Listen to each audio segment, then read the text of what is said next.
চাওক তাই যে কান্দিছে মাকৰ কাৰণে নিজৰ মায়ে কান্দি বিচনাত পৰি আছে আজি স্কুল যাব পৰা নাই নমস্কাৰ কৰিলোঁ বাবাক কি জয় বৰ্তমান আমি আছোঁ গান্ধীনগৰত আজি মই 3-4 দিন ধৰি ফোন কৰি আছে এগৰাকী মহিলা শাৰীৰিকভাৱে অসুস্থ হৈ আছে তো বলকচোন যাই আছোঁ আৰু কি বা হৈছে গোটেই খবৰ পাতি লৈ আছোঁ তো বলক মই ভিডিঅ'টো আৰম্ভ কৰিছোঁ কি নাম আপোনাৰ অঞ্জনা দাস কি হৈছে আপোনাৰ জৰাৰ প্ৰব্লেম পিছত ধৰি অপাৰেশ্যন কৰিব পৰা নাই বহুত বছৰ ধৰি আজি বেমাৰটো বিচনাতে এনেকৈ পৰি থাকোঁ আকাৰি থাকোঁ পিঠাটো বিৰাট দুৰ্বল ডাক্তৰ দেখুৱানে আপুনি ডাক্তৰক দেখুৱাইছোঁ ডাক্তৰে দুবাৰে আছিলোঁ চিটত পিছত ধৰি মই অপাৰেশ্যন হ'ব পৰা নাই হস্পিটেলত কিয় এডমিট হোৱা নাই এডমিট হ'ব পৰা নাই মানে পিছত ধৰি এডমিট হ'ব পৰা নাই পিছত যোগালো হোৱা নাই মাৰ বহুত দিনত ধৰি আজি অসুখ জৰাই প্ৰব্লেম আজি মাৰ চিকিৎসা কৰিব পৰা নাই দেউতাই খালি অকণ গাড়ী চলায় আমাকে খুৱাব না দেউতাই চিকিৎসা কৰিব না মোকে পঢ়াব মই স্কুলত যাব পৰা নাই মাৰ অসুখৰ পৰা স্কুল যাব পৰা নাই কিয় মাক চাব লাগে ঘৰত থাকিব লাগে নহ'লে মায়ে কামো কৰিব নোৱাৰে মই কাম কৰিব লাগে কিন্তু স্কুলত গৈছিলা তুমি চাই ৰুমত কিবা কৰিতো স্কুলত যাব লাগিব তুমি জানিছা না তুমি যাব পৰা নাই নাই জানো আৰু পৰীক্ষা হৈ আছে মাৰ্চৰ 6 তাৰিখৰ পৰা পৰীক্ষা হৈ আছে মাক টকাৰ কাৰণে এডমিট কৰিব পৰা নাই এতিয়া আমি মেডিকেলত লৈ গ'লেও টিকট কাটিব পাৰিছা নাই আমি কি কৰিম চাওক ছোৱালীটো কৈছে যে পঢ়াও বাদ দিছে কিমান দিন ধৰি স্কুলত জানে যে এসপ্তাহ হ'ল এসপ্তাহ যাবাই নাই পৰীক্ষা দিবা না নাই তুমি পৰীক্ষা দিবা এইটো ছাৰ মোৰ শিক্ষয়িত্ৰীক অনুৰোধ কৰিম যাব পৰা নাই এই ছোৱালীটোৱে কাৰণ মাক অসুস্থৰ কাৰণে গোটেই দায়িত্ব ছোৱালীটো ল'ব লগা হৈছে ঘৰৰ অৱস্থা দেখা পাইছে তোমালোকে চৰকাৰী ঘৰো পানে নাকে এতিয়া ক'তো অহা নাই নাকে নাপাইছে এতিয়া চৰকাৰী ঘৰো পোৱা নাই চাওকচোন কেনে অৱস্থা ঘৰটো মই দেখি দিছোঁ চাওকচোন চাই ল'বগৈ মানে কি ক'ম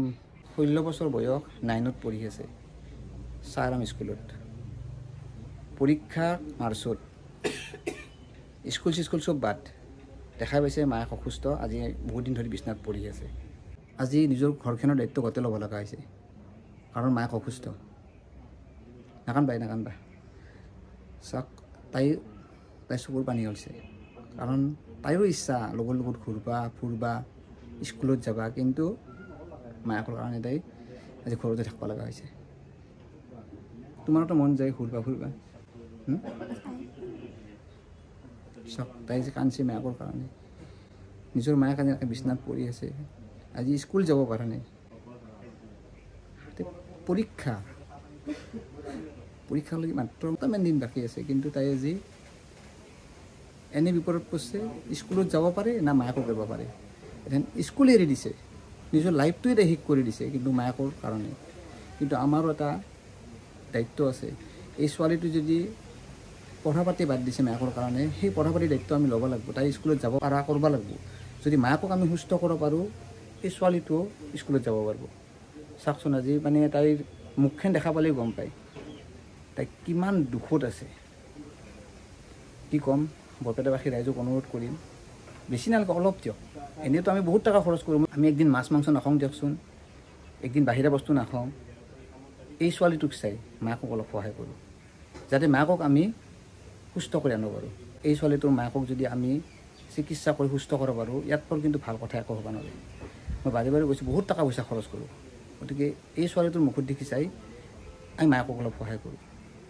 এডমিট কৰিবই লাগিব হিমোগ্ল'বিন মাত্ৰ 3 আছে আজিয়ে কৰিব লাগিব এডমিট এথেনে কৰিব লাগিব কিন্তু কৰিব কেনেকৈ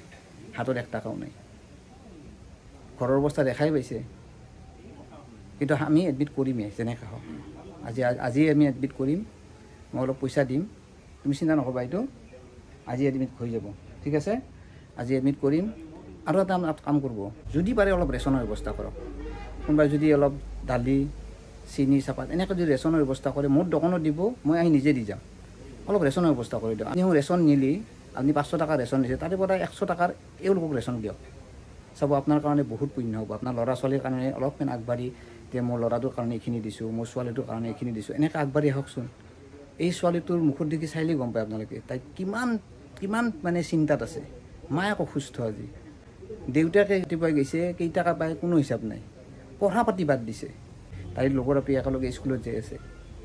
কিন্তু তাই যাব পৰা নাই তুমি টেনশ্যন নল'বা এইটো চব ঠিক হ'ব ঠিক আছে ৰুদ্ৰনীল আৰু ৰাজনীলৰ জন্মদিনৰ কাৰণে মোক তেওঁলোকে 1000 টকা দিছিল